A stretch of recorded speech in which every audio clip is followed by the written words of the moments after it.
Hi friends, ഇന്നത്തെ വീഡിയോയിലേക്ക് എല്ലാവർക്കും സ്വാഗതം.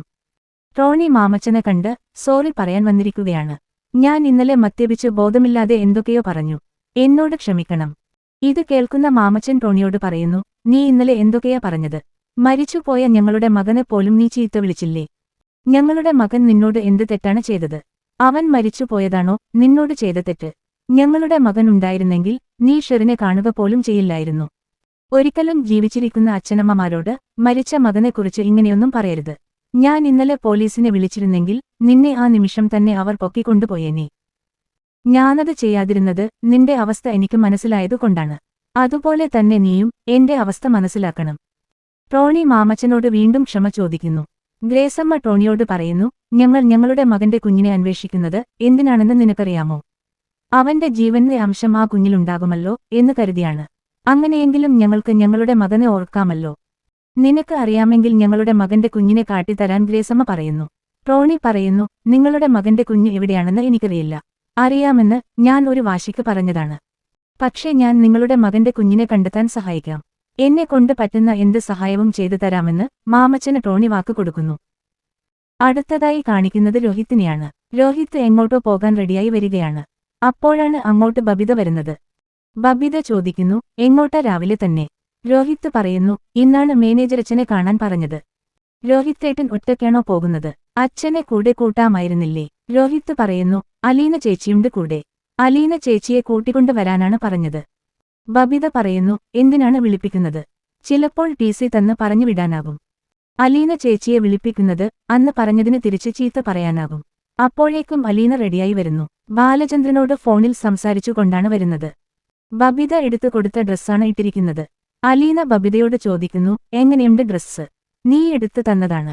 ബബിത പറയുന്നു, അത് കണ്ണാടി നോക്കുമ്പോൾ അറിയില്ലേ, എന്നോട് എന്തിനു ചോദിക്കുന്നത്?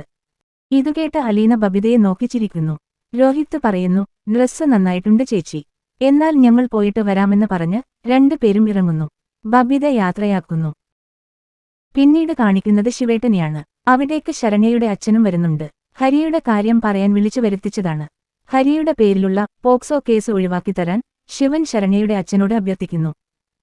ഇത് കേൾക്കുന്ന ശരണ്യയുടെ അച്ഛന് ദേഷ്യം വരുന്നു. ആരോടൊക്കെ ക്ഷമിച്ചാലും അവനോട് മാത്രം ഞാൻ ക്ഷമിക്കില്ല. ശിവൻ പറയുന്നു, അവനോട് ക്ഷമിക്കണമെന്നോ ശിക്ഷയിൽ നിന്ന് ഒഴിവാക്കി തരണമെന്നോ അല്ല ഞാൻ പറഞ്ഞത്. ചെയ്യാത്ത കുറ്റം അവന്റെ തലയിൽ കെട്ടിവെക്കരുത് എന്നാണ്. ഹരിയുടെ പേരിലുള്ള പോക്സോ ഒഴിവാക്കി കിട്ടിയാൽ എത്ര പണം വേണമെങ്കിലും തരാമെന്ന് ശിവൻ പറയുന്നു. എന്റെ മകളുടെ മാനത്തിന് എന്തു വില തന്നാലും പോരാ എന്ന് ശരണ്യയുടെ അച്ഛനും പറയുന്നു. ശിവൻ പറയുന്നു, ഞാൻ വിലപേശിയതല്ല. എനിക്കറിയാം നിങ്ങളുടെ അവസ്ഥ. ഞാനും എന്റെ മകൻ കാരണം ഒരുപാട് വിഷമം അനുഭവിക്കുന്നുണ്ട്. അവൻ ചെയ്യാത്ത തെറ്റ് ഒഴിവാക്കി തരണമെന്നേ ഞാൻ പറയുന്നുള്ളൂ. ഞാൻ വീട്ടിലുള്ളവരുമായി ആലോചിച്ചിട്ട് പറയാം എന്ന് പറഞ്ഞ് ശരണ്യയുടെ അച്ഛൻ പോകുന്നു. രോഹിത്തും അലീനയും മാനേജർ അച്ഛനെ കാണാൻ വരുന്നു. രോഹിത്, ബാലചന്ദ്രൻ അല്ലേ? ഇത്ര ചെറിയ പ്രായത്തിലെ നീ പ്രസിദ്ധനായില്ലേ? പക്ഷേ കുപ്രസിദ്ധിയാണെന്ന് മാത്രം. ഈ കോളേജിന്റെ ചരിത്രത്തിൽ ഇങ്ങനെ ഒരു സംഭവം ആദ്യമാണ്. അതുകൊണ്ട് തന്നെ ഡിസിപ്ലിനറി കമ്മിറ്റി നിനക്കെതിരെ കടുത്ത തീരുമാനമെടുത്തു. പക്ഷേ എന്റെ നിർബന്ധത്തിന് വഴങ്ങി നിന്റെ ശിക്ഷയിൽ ചെറിയൊരു ഇളവ് വരുത്തിയിട്ടുണ്ട്. നിന്നെ ഡിസ്മിസ് ചെയ്യുന്നില്ല, പകരം സസ്പെൻഡ് ചെയ്തിരിക്കുന്നു 1 മാസത്തേക്ക്. നീ ഇനി തെറ്റ് ചെയ്യില്ല എന്ന എന്റെ ഉറപ്പിന്മേലാണ് ഇതെല്ലാം. ഇതു കേൾക്കുന്ന അലീനക്കും രോഹിത്തിനും വളരെ സന്തോഷമാകുന്നു. രോഹിത്ത് ഫാദറിനോട് ക്ഷമ ചോദിക്കുന്നു. മാത്രമല്ല ഇനി തെറ്റ് ചെയ്യില്ല എന്ന ഉറപ്പും കൊടുക്കുന്നു. ഫാദർ അലീനയോട് ചോദിക്കുന്നു, നീ ഇവന്റെ ആരാണ്? അലീന പറയുന്നു, ഞാൻ രോഹിത്തിന്റെ ചേച്ചിയാണ്. അപ്പോൾ ബാലചന്ദ്രന്റെ മകളല്ലേ? നിനക്ക് എങ്ങനെ ബൈബിളിലെ ചരിത്രമറിയാം? രജിത മമ്മി പഠിപ്പിച്ചു തന്നതാണ്. താൻ ബാലചന്ദ്രന്റെ മകളല്ലെന്നും ഒരു ഓഫൻ ആണെന്നും അലീന പറയുന്നു. 1 വർഷം മുൻപ് ഒരു വീട്ടുജോലിക്കാരിയായി വന്നതാണ്. അവിടെ ഉള്ളവരുടെ നല്ല മനസ്സുകൊണ്ട് ഇപ്പോൾ ഞാൻ അനാഥയല്ല. ഇത് കേൾക്കുന്ന ഫാദറിന് വല്ലാതെ വിഷമം വരുന്നു. ഫാദർ പറയുന്നു, നീ അന്ന് എന്തൊക്കെയാണ് പറഞ്ഞത് എന്ന് ഓർക്കുന്നുണ്ടോ? നിന്റെ വാക്കുകൾക്ക് നല്ല മൂർച്ചയുണ്ടായിരുന്നു. അതെന്നെ ഹൃദയത്തിലാണ് വന്നുകൊണ്ടത്. ഇത് കേൾക്കുന്ന അലീനയ്ക്ക് വളരെ വിഷമം തോന്നുന്നു. അലീന കരഞ്ഞുകൊണ്ട് ഫാദറിനോട് ക്ഷമ ചോദിക്കുന്നു. എനിക്ക് നിന്നോട് ദേഷ്യമൊന്നുമില്ല. നീ എന്റെ കണ്ണ് തുറപ്പിച്ചു. നീ ഒരു ഓഫൻ ആണെന്ന് അറിഞ്ഞപ്പോൾ മതിപ്പ് തോന്നുന്നു.